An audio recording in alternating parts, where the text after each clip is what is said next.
Welcome back to the show. Let's go to line number 2. Jason, you're on the air. Good afternoon. Good afternoon to you. Yes. Basically, Patty, if a tree falls in the forest, does anybody hear it? Good question. The answer is yes. Because, you look at these windmills, and basically not only are the trees going to fall, land is going to fall, the fresh water, the sea water, everything runs down to the sea. These wind turbines, they leak, they expel oils, they catch fire, they fall down. The wood that's made to use in the windmills, they come from balsam, and that's deforestation there. So, and also in that as well, it is a scar and a cyst upon the land. It's like someone putting on makeup and they go do a beauty shoot, and it's basically like a pussy pimple. You look around, and what do you see? You see windmills everywhere, all across the land. It's an eyesore, and it's a scar upon the land. So there's big money changing hands here too, as everybody stated. Not a lot of people are happy with this. So when you look at people's happiness and their connection to the land, it's being destroyed. People's rights are being destroyed, and people don't get a fair chance to speak their voice, and they get arrested. You look at all points. Where does this all go? There's many places in the world that are getting destroyed, and people here are wanting to protect their land. So I can see that from the callers here, not everybody's hunky-dory about not having due process. People are not happy with this. Most people are not happy with Newfoundland getting destroyed. Where do you come up with most? So before we get to most, so are you referring to human rights being denied because of the arrest being made, or is there something else that you're referring to or alluding to? Well, we all have a right to voice our opinion, and it's very hard for people to voice even opinions. People can't even assemble to even oppose this. There was not due process brought in on this. Okay. When you look at... Let's just take it a step further. So let's say, for instance, when we talk about a mine being opened or a mine being expanded or an offshore oil field being explored, eventually potentially approved, some of the things that people are talking about, public inquiries and public consultations and those things, that has been part and parcel with it. But it's very much different tone and tenor to the onshore wind conversation. And, even when we talk about things like money, cash on the barrelhead for decommissioning, what have you, for things that are absolutely environmentally unsound, mines and oil fields, we haven't had that conversation in the past, which is an interesting juxtaposition with how many people are talking about wind. What do you think? Well, wind is free, and there's a lot of things free in life, and there's a lot of things not free. But basically, before there was any talk about windmills, there should have been public consultation in every single province, in every single community, and that has not happened. This basically sprung up on Newfoundland just out of the blue, without any public input, and now we're seeing the backlash from it, and we only get one chance to keep Newfoundland pristine and clean, and this is it. And it is time for the public to rise up and speak now. And we're starting to see people we're starting to really become aware and awake.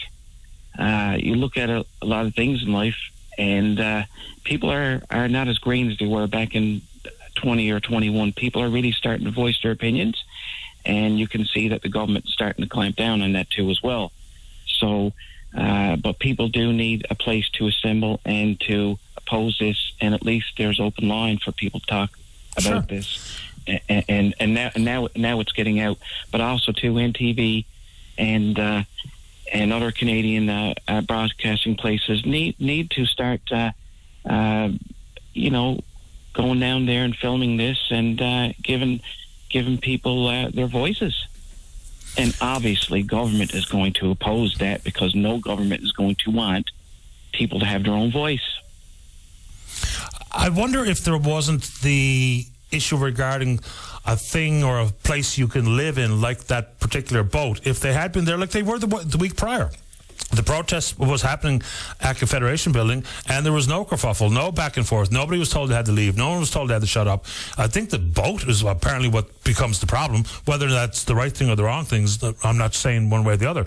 It's just, the protests were happening, and nobody said boo. So I wonder what changed. I'll just put that out there. And you said that, like, for instance, the wind is free. It's actually not. We're charging them for the wind, which is sort of interesting when you think about it out loud. They're actually paying, let's see, it's $4,000 per megawatt of installed capacity. There's also an annual charge on top of it. So they're actually paying for the wind. And people, I think, would be surprised to hear that. Yeah, paying for the wind and destroying the land. Like I said, it's a cyst upon the land. When you're going around in a boat or up in the air or going in the countryside going for a hike, you will see this for a distance. And not only that, not only is it is a cyst to look at, but look what it's doing to the earth and and the bilge that's seeping out. It is not clean and green. It's like these car batteries, versus the oil. Look what they got to do to get the batteries, and look where they got to store them. Like, it's like this side of the pie or the other side of the pie. Grass is greener on this side, vice versa. There's not only is it bad to look at, but it's bad for the land too. It's not green, so at least people are becoming more aware now that just because there's these big towers spinning doesn't mean it's green. And mostly the way it's green, big money's changing hands. There's no such thing as energy generation that is 100% green. There's just not. It's not a thing. Things are greener than other things. That's where the conversation should be. So, Patty, these things kill birds too. I don't mean to cut you off, but these things kill birds. We have endangered species here.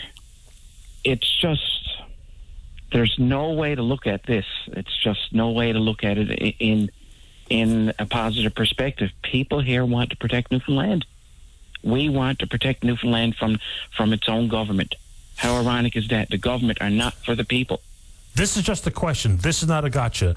Do you feel the same way about the oil industry, by chance? Well, I look at it this way. There's pros and cons to everything, but we can't eliminate oil. Most of the stuff that we use have oil in it. It's not about eliminating it, but if we're talking about environmental impact, environmental concerns, for me, and I can only speak for what I hear and I see and I listen to and all, is because we're not looking at it, because it's not something that I'm going to drive down the highway and see, because the platforms are way offshore. Unless you've flown over them or you've worked on them, you don't really know if they're fit to eat. But the turbines are going to be right there in front of us. It gives a much different sense of the impact. So that's why I ask about oil, because we've heard very little pushback. If we're talking about the majority of voices, nowhere near the kind of pushback we're hearing regarding some of the wind proposals versus the potential to expand production offshore. So I just, and I do think that some of this comes down to it's something that we've never done. The projects in Formuse and the projects in Ramia are not these. They're not even in the same ballpark. But it just feels like the infancy of it all really does lead to some of, what percentage I don't know, but some of the concern or the consternation that people are speaking to. And so be it. If people have questions, then ask them. You're certainly more than welcome to ask them here on this program. Anything else while we have you this morning, Jason?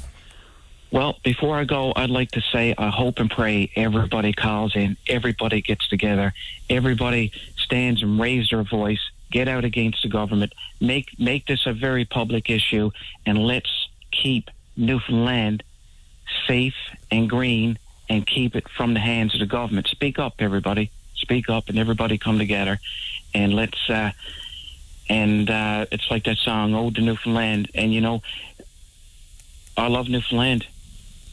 There's people here that does too, and I'm very proud of the people that are starting to become more awake and raise their voices, and those are the blessed ones.